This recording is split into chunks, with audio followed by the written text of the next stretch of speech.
Você cuida de todo mundo, menos da sua própria carreira?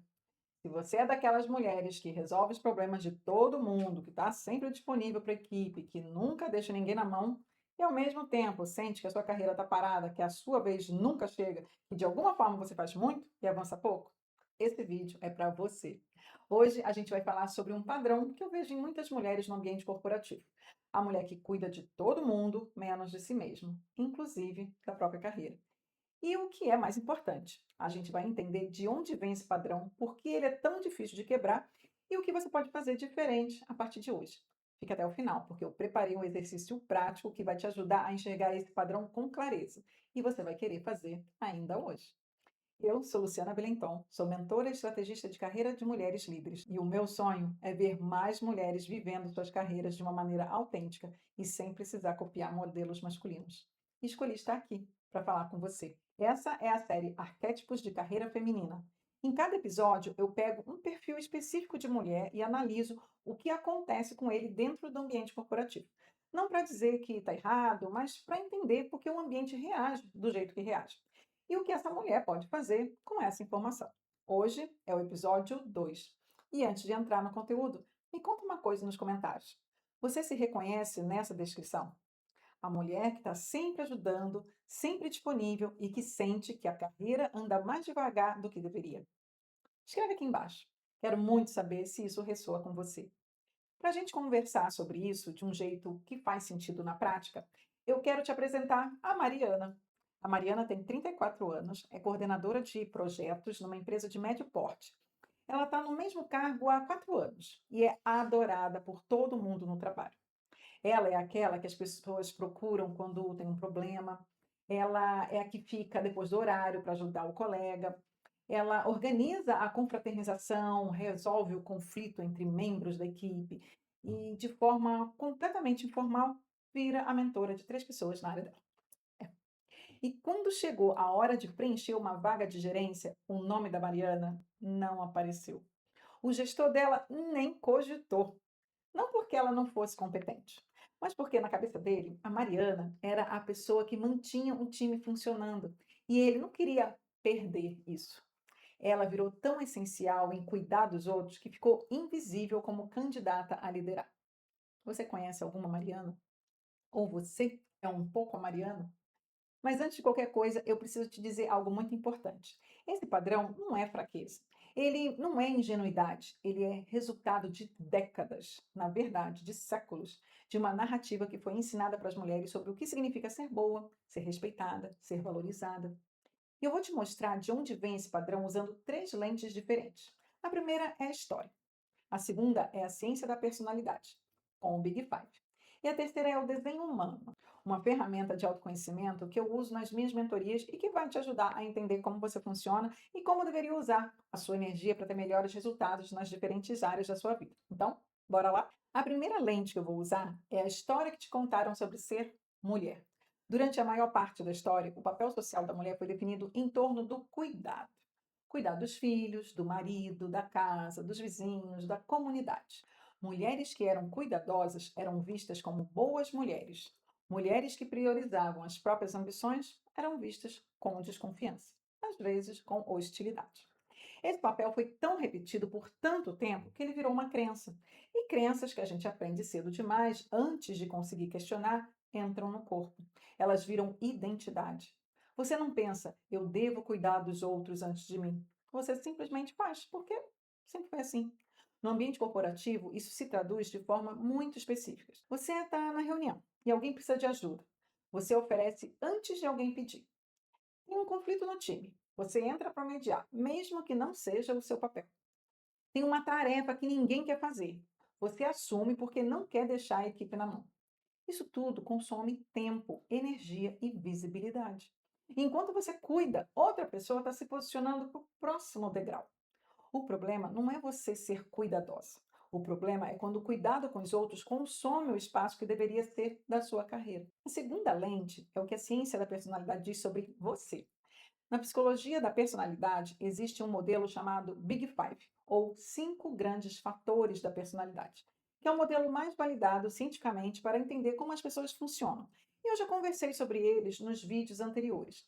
Ele não é um teste de que tipo você é uma medida de traços que ficam em espectro, como uma paleta de cores. No Big Five, cada pessoa é uma mistura única de tonalidades em 5 dimensões. E não alguém que é ou não é um traço. Imagine que você tem 5 potes de tinta, um para cada traço: abertura, conscienciosidade, extroversão, amabilidade e neuroticismo.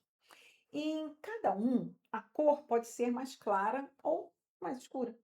Mas isso não significa que você não possa alterar a tonalidade dessas cores só porque nasceu assim, ok? Um dos 5 traços é a amabilidade. E ele mede o quanto uma pessoa tende a priorizar a harmonia, a cooperação e o bem-estar dos outros nas relações. Pessoas com alta amabilidade são colaborativas, empáticas, evitam conflitos e se sentem bem quando contribuem para o grupo. Se você se reconheceu na Mariana, é muito provável que você tenha alta amabilidade. E antes que você pense que isso é um problema, não é. Alta amabilidade é uma força extraordinária. Pessoas com esse perfil criam ambientes de trabalho mais saudáveis, resolvem conflitos com mais habilidade e constroem relações de confiança que levam anos para outras pessoas conquistarem. O ponto de atenção é o seguinte: em ambientes corporativos altamente competitivos, a alta amabilidade sem estratégia pode trabalhar contra a sua ascensão. Não porque você seja ingênua, mas porque o sistema foi desenhado para recompensar comportamentos que muitas vezes são o oposto da amabilidade. Assertividade alta, pouca hesitação em ocupar espaço, disposição de competir. Então, o que você precisa aprender não é virar uma pessoa menos amável, é a usar sua amabilidade com inteligência, sem abrir mão de quem você é, mas entendendo que priorizar a sua carreira não é egoísmo, é necessidade. A terceira lente é o desenho humano e o seu tipo energético. O desenho humano é um sistema de autoconhecimento e a gente já conversou sobre os tipos desse sistema em um outro vídeo. E para o tema de hoje, a gente vai falar sobre um tipo específico, o gerador. O tipo gerador representa cerca de 37% da população e é um tipo energético que tem muita força, muita capacidade de trabalho e uma habilidade natural de se manter engajado em projetos que fazem sentido para ele. A estratégia do gerador é responder, em vez de iniciar. Isso significa que o gerador funciona melhor quando responde a algo em vez de forçar a ação o tempo todo. E aqui está o desafio. Quando uma geradora com alta amabilidade está no ambiente corporativo, ela responde a tudo, porque tudo parece precisar da atenção dela.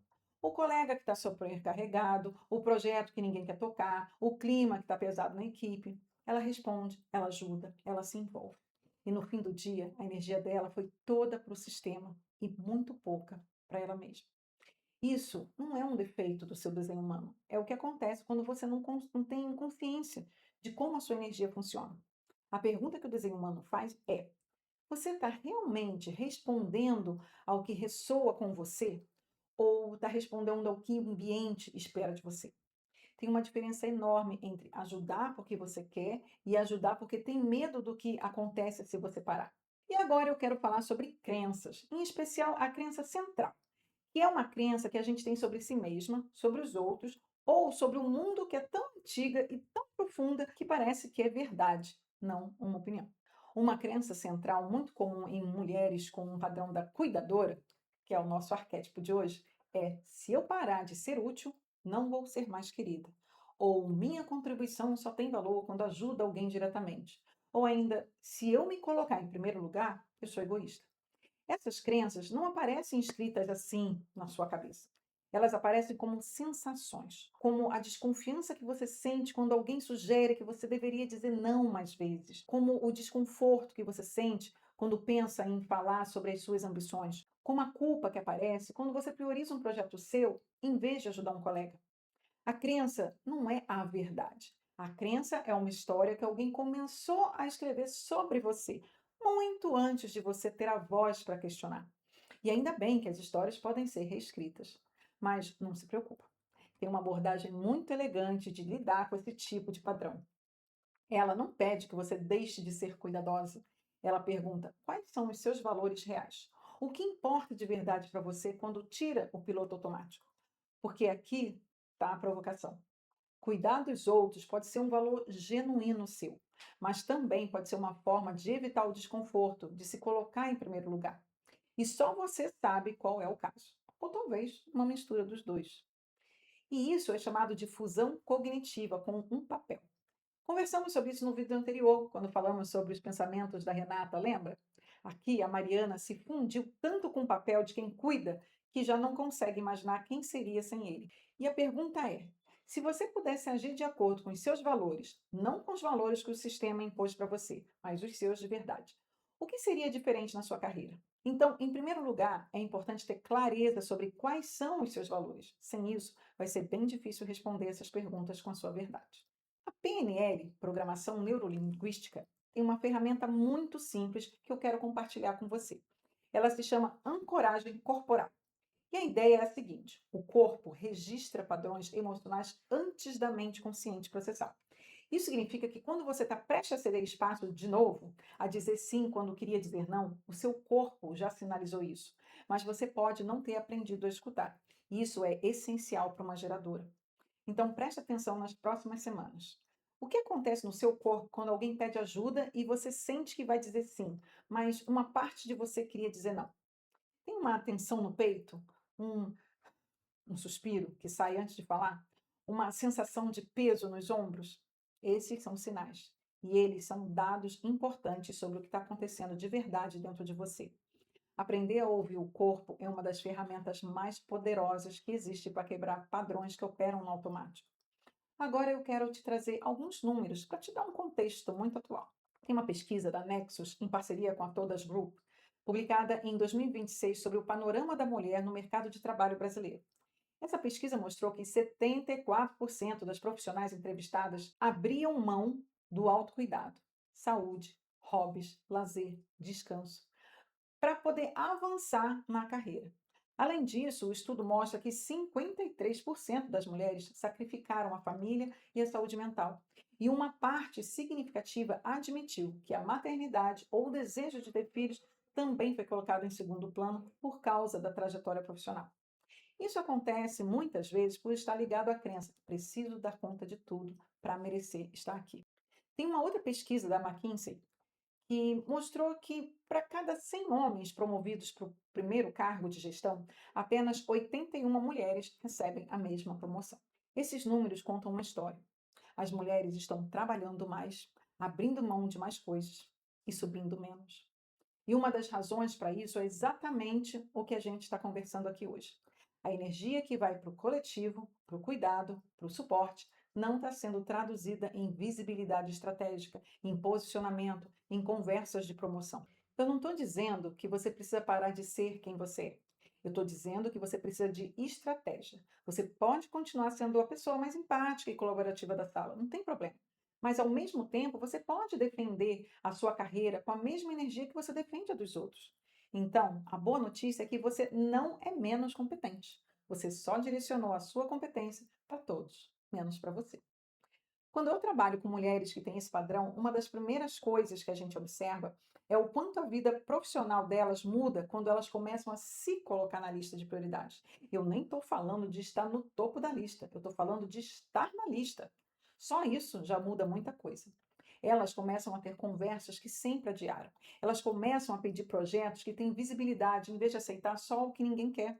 Elas começam a dizer não de um jeito que preserva as relações e preserva também os limites delas.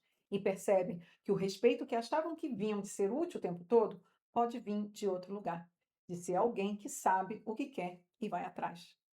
A amabilidade não é incompatível com a ambição. Cuidar não é incompatível com se posicionar. Mas esses dois lados precisam coexistir com consciência e não com um engolindo o outro. E antes de continuar, se esse conteúdo está fazendo sentido para você, já se inscreve no canal e ativa o sininho. Eu estou construindo aqui uma série inteira sobre arquétipos de carreira feminina e cada episódio vai trazer uma história que pode ser a sua ou de alguém que você conhece. Você não vai querer perder, né?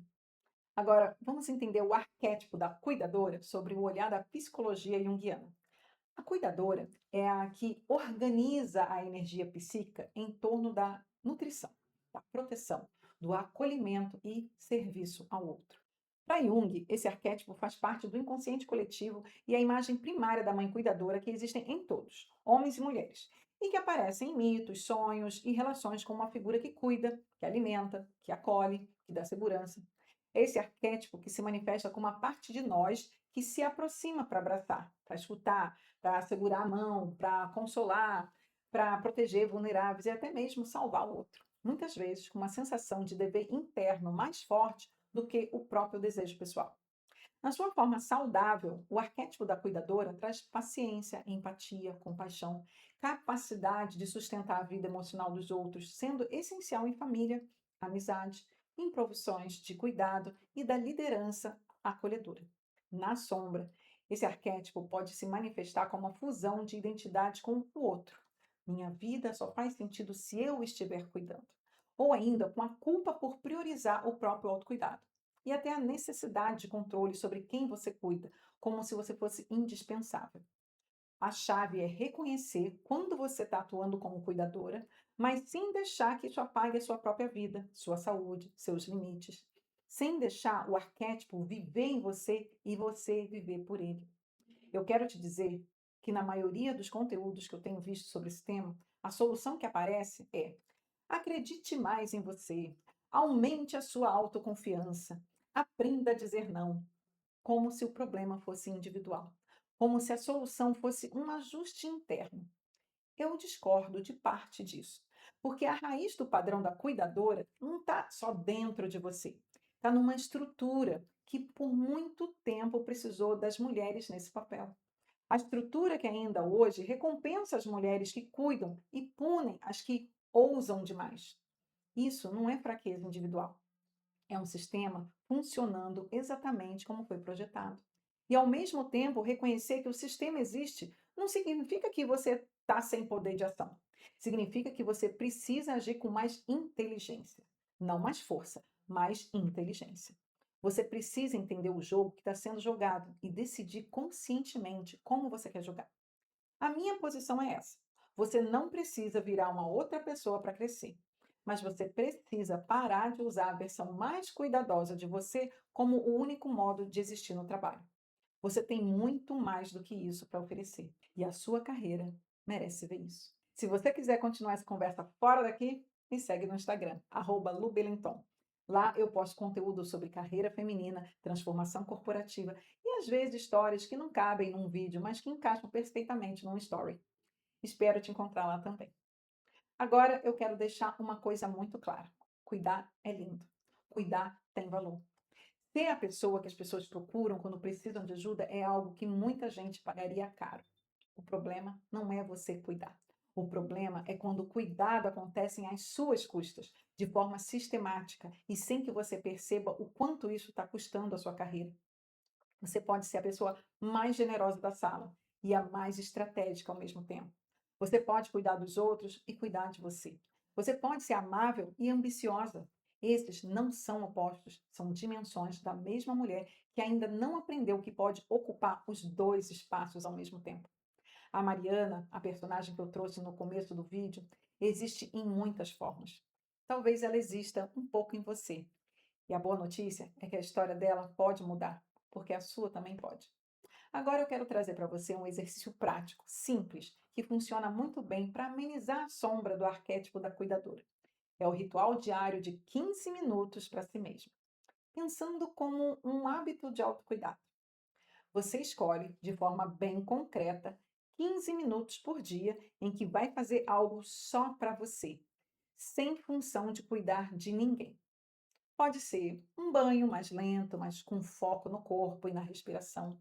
Caminhar em silêncio, tomar um café em paz, sem celular, sem filhos, sem marido, sem chefes. Ler um trecho de livro que não seja sobre produtividade ou trabalho, ou simplesmente deitar e respirar. O importante não é o que você faz, mas o acordo com você mesmo.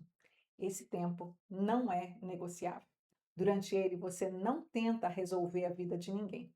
Se alguém tentar interromper, você treina a dizer: nesse momento eu estou cuidando de mim. Volto em 15 minutos. Esse ritual simples ajuda a rebalancear a energia. Você passa a vivenciar que cuidar de si também é um ato de compaixão e não de egoísmo.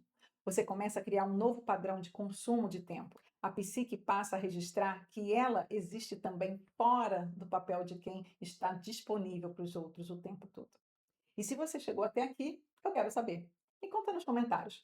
Qual é o ritual de autocuidado que você vai começar ainda hoje? E se esse vídeo te ajudou de alguma forma, compartilha com uma amiga que você acha que precisa ouvir isso. Às vezes, o maior presente que a gente pode dar para alguém é um espelho que mostra algo que ela ainda não está conseguindo ver sozinha.